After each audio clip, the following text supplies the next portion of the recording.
How are you getting on, folks? We've just been hit a bit unlucky, really, with Turles. I certainly was hoping for a fairly decent day of racing, but it just goes to show like the weather is just playing a bit of playing a bit of muck, really, and it's thrown a bit of a spanner in the works. But down Ryle tomorrow, I'm speaking on Galway's side of things, but the weather is certainly it certainly warmed up a little bit in the past couple of days. Like I'd see no reason why racing wouldn't go ahead, but at the same time, I'm over 2 hours away from down Royal tomorrow. So it's completely up in the air whether it goes ahead or not. I don't know, but we're going to keep the show on the road basically. We're going to keep the tips coming.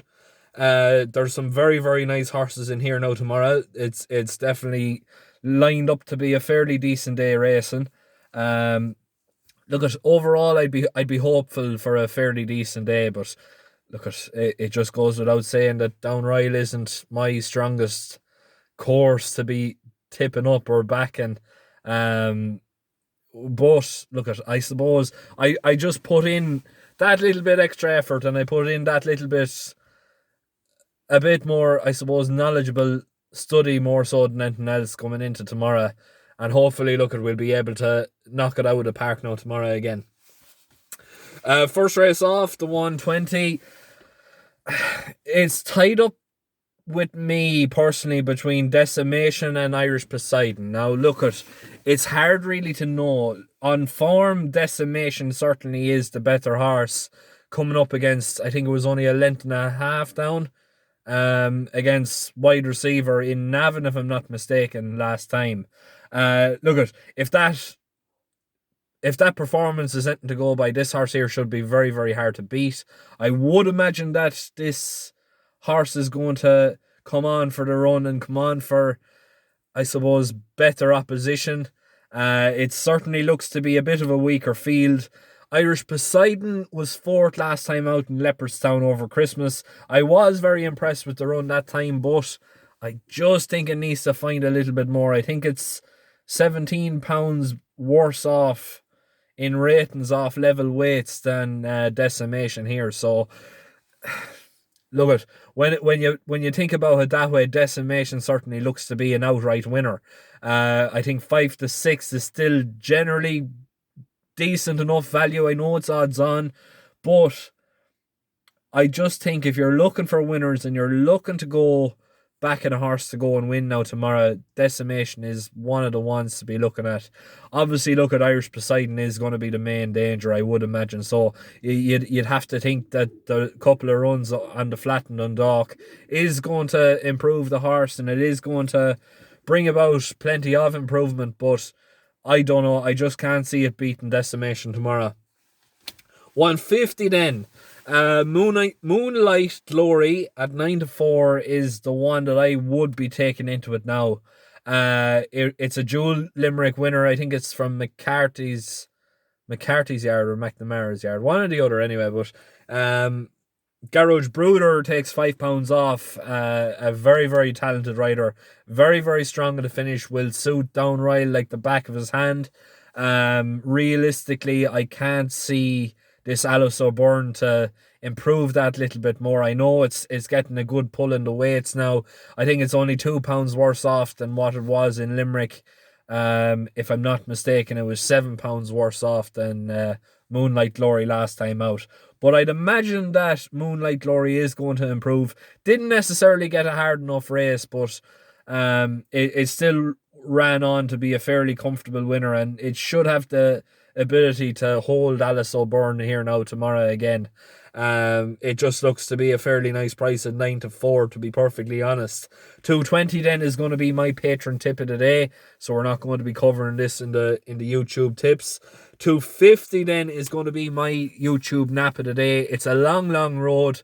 It certainly is a long, long road up to Down Ryle from here, but John McConnell sends this horse here, currently priced in around 5-2, and for me this one here looks to be one of the more certain victories of the day. I can honestly say, it is an improving sort, and it is 2 from 2 over fences this year. Realistically, it wouldn't need to improve a hell of a lot more to go about and win this race now tomorrow. I think 5-2 is a great value price. I think it's the best value price of the day. Um, and look at overall, you would be sort of expecting the McConnell string to put up a fairly decent fight. I think Downrail is going to suit this horse very much so tomorrow, and it should be very hard to beat. Look at it; it's a trappy enough affair, but on form wise, it's a long road. Certainly stands out a country mile, and I would be imagining that it will show improvement and it will show a bit of progression to be able to, I suppose, handle the extra weight and handle the harder conditions to be able to still go on and produce a fairly comfortable winner. 320 then. I'll be that lady going from the nap to the next best of the day. Currently priced in around 9-2 for Brian McMahon. This one for me is, look, it's the next best price, but it's a little bit frustrating to follow, and let me explain why. It was a very unlucky loser in Naas 2 starts back. It was behind a fairly decent sort from the Arthur Moore stable, who have been in fairly decent form so far this year. Realistically, I can see this horse improving a hell of a lot. I wouldn't look into the pulled up last time out too much. It was staying on for a fairly decent run. It just found a bit of a tough old jump, I think 2 or 3 out, and it just knocked the stuffings out of him completely, and it just completely winded the horse, and it lost its chance basically from then on in. But given a clear round, I'd imagine that this jockey is going to, I suppose, maybe hold it up a little bit and try to cover it up basically, just to keep the horse asleep from waking it up, because it is, I suppose, well suited to a fairly strong uphill finish, and it is a fairly decent staying on finisher. So realistically, it will suit Downrail tomorrow. It should be well capable of putting in a very decent run. Providing it gets a clear round of jumping, it should be very hard to beat. I just think it's better considered to take on this horse who was a 19 race maiden before winning last time out. I don't think that form is good enough to stand up to 7-4 price, and I think 9-2 is just a little bit better value to be taking this favoured on. Now the next race then, the 320, or the 350, might I add. We're going to be going for the Simon Torrens, or the Torrens family horse here now. Simon takes the ride. Ascan at 7-1. This one here certainly looks to be very much thrown in and very much a very nice each way price. Like I said, currently priced in around 7-1, but it's generally a fairly consistent performer. I wouldn't necessarily look into it not winning a hell of a lot too much. It's always put in a fairly decent run. It was very impressive last time out in Leopardstown when it stayed on from the clouds basically. I think it was about 15 or 20 lengths down coming into the straight, and it still stayed on for a very good third. I'd imagine that this horse is going to be a fairly tricky customer now tomorrow, and providing, I suppose, it just doesn't let the front pack get away too much, it should be thereabouts to the finish. I would imagine with the pull of the weights and everything else like that, it brings Ascan right into consideration, and overall I certainly think that 7-1 is a very, very good price for her. Last race of the day then. In terms of a winner, I cannot look past Champagne Sparkles at 11-10. I just think the third last time out, it has shown plenty of ability, and it has shown plenty of, I suppose, overall standard to worthy favouritism, and it should be well considered, I suppose, moving into this particular day now tomorrow, to be able to go on and really push hard for the win.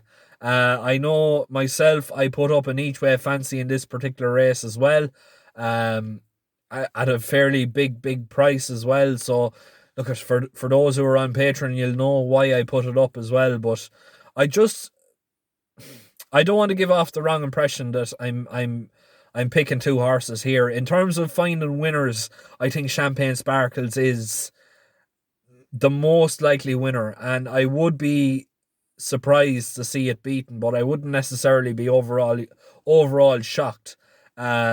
Which is why I put up the each way fancy for the patron, which just gives a little bit more of an in-depth insight, and I suppose it's just a little bit of greater potential, basically, is what I'm trying to say.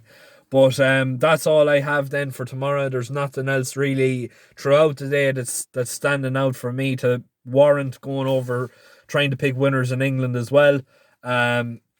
I leave that to the two boys in that's teamed up with me for Patreon to do that.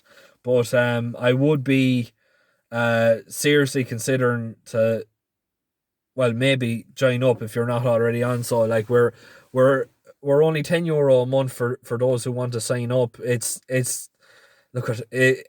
I know the times we're in, money doesn't grow on trees, but it's at a general, realistic and reasonable price for the effort that we're putting into it. Like, you don't just get the tips; you get entered into for monthly draws. You're in a very, very good group on WhatsApp as well. Like, it's overall, look at it, it's more than just a tipping site, and it's more than just a premium service. But like, we're there for the punter, and we're there trying to be able to land a fairly nice touch. And like what I did there today, I put up three horses.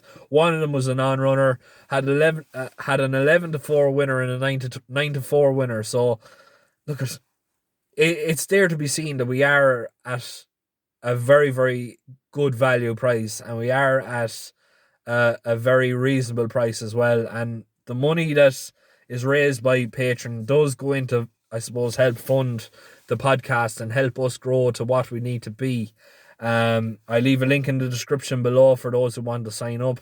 But if not, look, stay with the free tips and stay with whatever that suits you, basically. And if you're laying all my selections, lay them. Like, I'm not here to force anyone to back my selections. It's only my personal opinion, and I know an awful lot of people that look at these videos do just use my opinion in terms of trying to find the best winner possible. But look, if you're having a bet tomorrow, the very best of luck. Hopefully, fingers crossed, it's on now tomorrow. We've just been very unlucky with the way the weather has turned out. That the ground just keeps freezing on us. But I'd be fairly confident. I'm hoping, we'll be able to find out a few winners and hopefully get on the right side of things again.